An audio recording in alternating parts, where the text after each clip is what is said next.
Details చూద్దాం. హైదరాబాద్ లో మరోసారి చిరుత సంచారం కలకలం రేపింది. గోల్కొండ దగ్గరున్న ఇబ్రహీంబాగ్ మిలిటరీ ప్రాంతంలో చిరుత రోడ్డు దాటుతున్న విజువల్స్ సీసీ కెమెరాలో రికార్డయ్యాయి. తారామతి వెనుక భాగం మూసి వైపు చిరుత వెళ్లినట్లుగా సమాచారం. చిరుత సంచారంపై అటవీశాఖ అధికారులకు గోల్కొండ పోలీసులు సమాచారం ఇచ్చారు. తెల్లవారుజామున బైక్ పై వెళ్తున్న వ్యక్తి చిరుతను గమనించి ఫారెస్ట్ అధికారులకు సమాచారం ఇచ్చాడు. ఈ మధ్యే నార్సింగి మున్సిపాలిటీ మంచిరేవుల ప్రాంతంలో చిరుత జాడను అటవీశాఖ అధికారులు గుర్తించారు. చిరుతను పట్టుకునేందుకు 4 బోన్లు, ట్రాప్ కెమెరాలు ఏర్పాటు చేశారు. బోన్లకు చిక్కకుండా చిరుత తప్పించుకొని తిరుగుతోంది. తాజాగా ఇబ్రహీంబాగ్ మిలిటరీ ప్రాంతంలో కనిపించిన చిరుత మంచిరేవుల నుంచే వచ్చినట్టుగా ఫారెస్ట్ అధికారులు వెల్లడించారు. స్థానిక ప్రజలు అప్రమత్తంగా ఉండాలని సూచనలు చేశారు.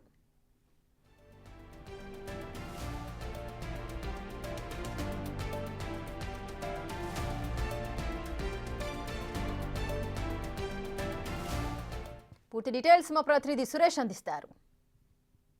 రేవులలో కనబడ్డ చిరుతపులి ఈరోజు తెల్లవారుజామున గోల్కొండ పోలీస్ స్టేషన్ లిమిట్స్లోని ఆర్మీ ఏరియాలో ప్రత్యక్షమైంది. ఉదయం 3:30 ఈ గోడ, మనం ఏదైతే రైట్ సైడ్ చూస్తున్నటువంటి గోడ దూకి ఆర్మీ హెడ్ క్వార్టర్స్ అయినటువంటి ఆ గోడ వైపు వరకు వెళ్ళి మళ్ళీ రిటర్న్ తిరిగి మళ్ళీ ఇటే మూసీ నదిలో వైపు వెళ్ళిందని చెప్పేసి కూడా ఆర్మీ అధికారులు గుర్తించారు. వారం రోజుల నుంచి కూడా అటవీ శాఖ అధికారులను, పోలీసులను చిరుతపులి ముప్పతిప్పలు పెడుతుంది. అసలు బోన్లు ఏర్పాటు చేశారు.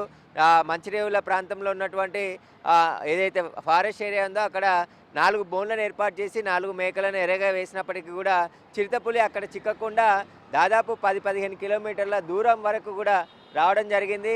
ఇప్పుడు ఇక్కడ ఉన్నటువంటి ఆర్మీ హెడ్ క్వార్టర్లోని సీసీ కెమెరాలో ఈరోజు ఉదయం 3:30 చిరుతపులి ఏవైతే దిమ్మలు ఉన్నాయో ఆ దిమ్మల రౌండ్ చుట్టూ తిరిగి మళ్ళీ ఇటువైపు వెళ్ళిపోయినటువంటి ఫుటేజ్ రికార్డ్ అయింది. వీటిని వెంటనే ఆర్మీ అధికారులు పోలీసులకి సమాచారం ఇవ్వడం జరిగింది. అటవీ శాఖ అధికారులకు కూడా సమాచారం ఇచ్చారు.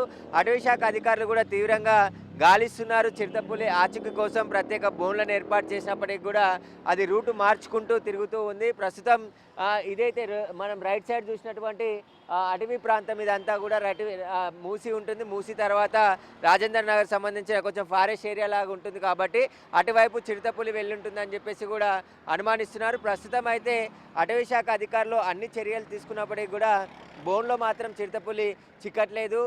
దాదాపు వారం రోజుల నుంచి మంచిరేవులతో పాటు ఇటు నార్సింగ్ చుట్టుపక్కల ఉన్న ప్రజలంతా కూడా భయం గుప్పట్లో గుప్పు అనుకుంటూ బతకాల్సిన పరిస్థితి ఏర్పడింది.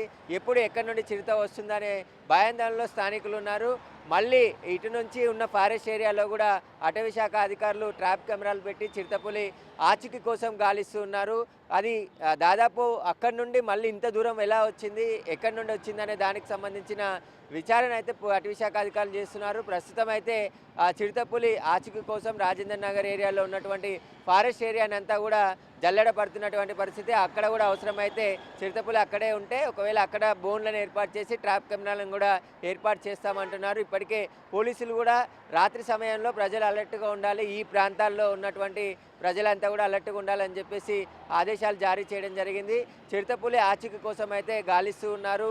మళ్ళీ ఇక్కడ ఉన్నటువంటి చుట్టూ సీసీ కెమెరాలు అన్నిటిని కూడా పరిశీలిస్తున్నారు. ఇటు వచ్చిన చిరుతపులి ఎటువైపు వెళ్ళింది, ఎక్కడి వైపు వెళ్ళింది అనే దానికి సంబంధించిన సమాచారం అయితే పోలీసులు ఇటు అటవీ శాఖ అధికారులు సేకరిస్తున్నారు. మంచిరేవుల గ్రే హౌండ్స్కు సంబంధించి అక్కడ కనిపించిన మొదటి చిరుతపులి తర్వాత వేరే రూట్కి వెళ్ళి మళ్ళీ ఇటు రాజేంద్ర నగర్ మూసి దాటి ఇటువైపు వచ్చినట్టుగా అనుమానిస్తున్నారు. ప్రస్తుతం అయితే పోలీసులు, అటవీ శాఖ అధికారులు మళ్ళీ ట్రాప్ కెమెరాలు ఎక్కడైతే అవసరం ఉందో అక్కడ ఏర్పాటు చేసి వీళ్ళని త్వరగా చిరుతపుల్ని పట్టుకుంటామని చెప్పేసి కూడా చెప్తున్నారు. కెమెరామెన్ నరసింహతో సురేష్, బిగ్ టీవీ, గోల్కొండ.